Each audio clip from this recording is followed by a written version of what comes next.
সে তো আসতে চায়নি আপনার পরিবারে। কেন আনলেন তাকে? আপনার জীবনের সবচেয়ে বড় অপরাধটা আপনি কিভাবে করলেন? তাকে আনার আগে একবার ভেবেছিলেন এই দেশ, এই সমাজ তার পক্ষে উপযুক্ত?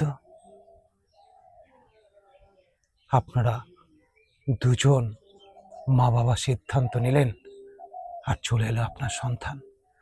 একবার ভাবলেন এই দেশের বুকে সে প্রাণ ভরে একটু নিঃশ্বাস নিতে পারবে, একটু অক্সিজেন নিতে পারবে?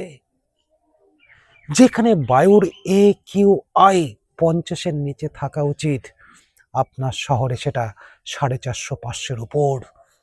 সে নিঃশ্বাস নিচ্ছে না, সে অক্সিজেন নিচ্ছে না, সে বিষাক্ত বায়ু নিচ্ছে তার এই ফুসফুসে, ছোট্ট কোমল ফুসফুসে। আনার আগে একবার ভাবলেন না যে ওর জন্য একটা সুন্দর পরিবেশ তৈরি করি, তারপরও আসুক? হাসপাতালে নিয়ে যাবেন, একটা বিছানায় 4-4টা শিশু, ছোট্ট এতটুকু বিছানা, আমি নিজে দেখেছি। ওষুধ কোথায়, ডাক্তার কোথায়? স্কুলগুলো দেখুন, শিক্ষা কোথায়? শিক্ষা নেই, স্বাস্থ্য নেই, খাদ্য কি? খাদ্যের যে পরিমাণ ভেজাল, দূষণ, যে যা কিছু করছে, কি খাবে ও? এত কষ্ট দিলেন ওকে পৃথিবীতে এনে? ও তো আসতে চায়নি গো। আপনি হচ্ছেন ভীষণ স্বার্থপর একজন মানুষ। আপনি তাকে এনেছেন, চোখে চোখ রেখে আপনাকে বলছি, কারণ আপনার বৃদ্ধ বয়সের একটা সাপোর্ট। আপনি মরতে যাবেন, হাঁটতে পারবেন না, থুরু থুরু হবেন, আর তখন আপনার লাঠি হবে ও। ও আপনার খাদ্য জুড়াবে। তাকে আনার আগে অন্তত একটু চেষ্টা করেছেন এই সমাজটাকে একটু শুদ্ধাতে, এই পরিবেশটাকে, এই প্রকৃত মাকে একটুখানি একটুখানি শুদ্ধ করতে, কয়েকটা গাছপালা লাগাতে একটু চেষ্টা করেছেন? কোনো চেষ্টা আছে? হ্যাঁ বলবেন, ওর জন্য অনেক টাকা আমি আয় করেছি। কি করবেন টাকা দিয়ে? কি করবেন? এই হার্ট একটা কাটতে গেলে আজকে 20 থেকে 25 লাখ, 30 লাখ, 40 লাখ, 50 লাখ টাকা লেগে যায়। কি হবে আপনার টাকা দিয়ে? ফুসফুস যাবে, অপুষ্টিতে ভুগবে, কি হবে আপনার টাকায়? এই একটা নিঃশ্বাসের দাম কত বলুন তো? আজকে দেখছেন না, বাচ্চারা জল নিয়ে যাচ্ছে বোতলে করে। আমার বাবারা পুকুর থেকে জল চুমুক দিয়ে খেত। হ্যাঁ, স্কুলে যেত খালি পায়ে, পুকুর থেকে খেত। আমরা কল টিপে জল খেয়েছি। আপনার বাচ্চারা জল পায় না, এখনকার বাচ্চারা জলও পায় না। আর দুদিন বাদে এই অক্সিজেনটাকে পাবে না। ব্যাগে জলের বোতল, পিঠে পিঠে অক্সিজেনের সিলিন্ডার, এই নিয়ে তারা যাবে। কি নৃশংস অন্যায় আপনি করেছেন! এই নৃশংসতার জন্য আপনার চরম শাস্তি হওয়া উচিত। বন্ধু, বন্ধু, একটি বার চিন্তা করো, আমরা কি কিছুই করতে পারতাম না এই সমাজের জন্য? ভাবো, একটা রাজনৈতিক দল যারা এই সমাজকে পরিবর্তন করবে, যারা আইন প্রণয়ন করে, যারা সংবিধানে বসে থাকে, তাদের কোনো ম্যানিফেস্টোতে আজ দেখেছো প্রকৃতির সম্বন্ধে কথা বলতে? নেই।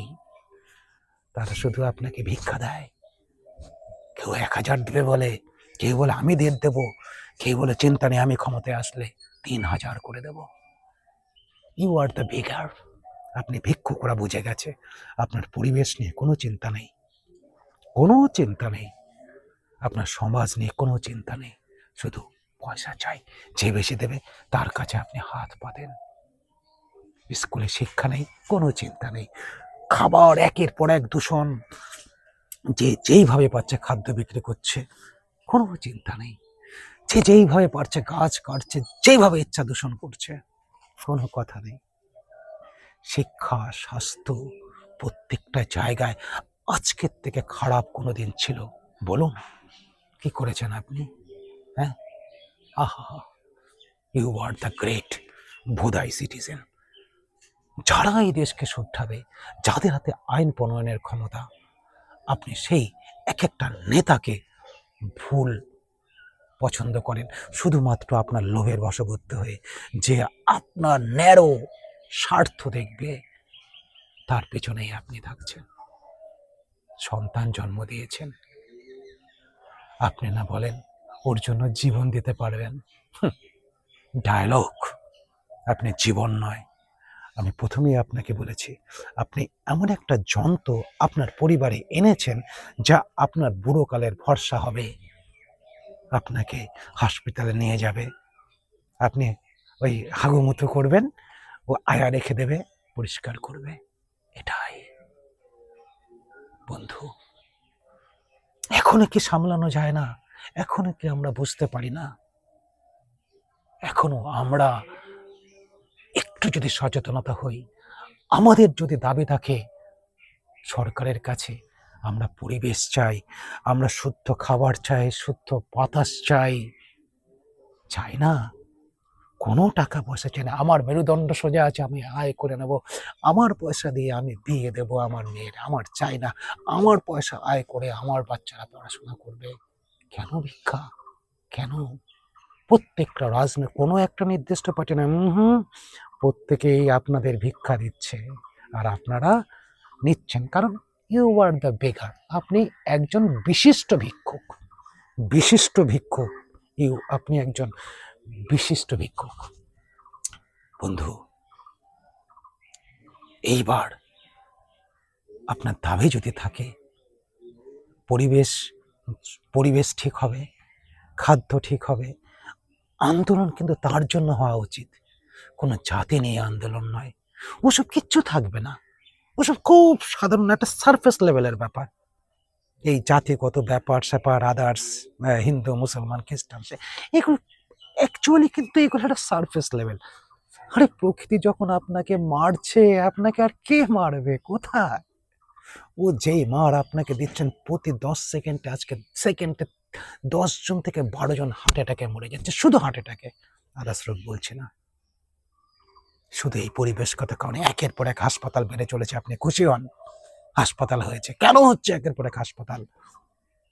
হাসপাতাল যদি একটা বন্ধ হয়, আমি খুব খুশি হই যে না, হাসপাতাল বন্ধ হয়েছে, মানুষকে যেতে হচ্ছে না।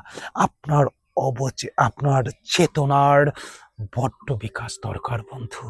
আপনি আপনি পরিবেশগতভাবে সত্যি আপনি সচেতন নন বন্ধু। পথ আছে, যদি সন্তানকে আপনি ভালোবাসেন, সেই জায়গায় যদি চান, তাহলে এই কটা বিষয়ে আপনি সজাগ হন। আপনার সন্তান কি করবে? সারাদিন মোবাইল নিয়ে থাকবে না? কি করবে? কি আছে ওর?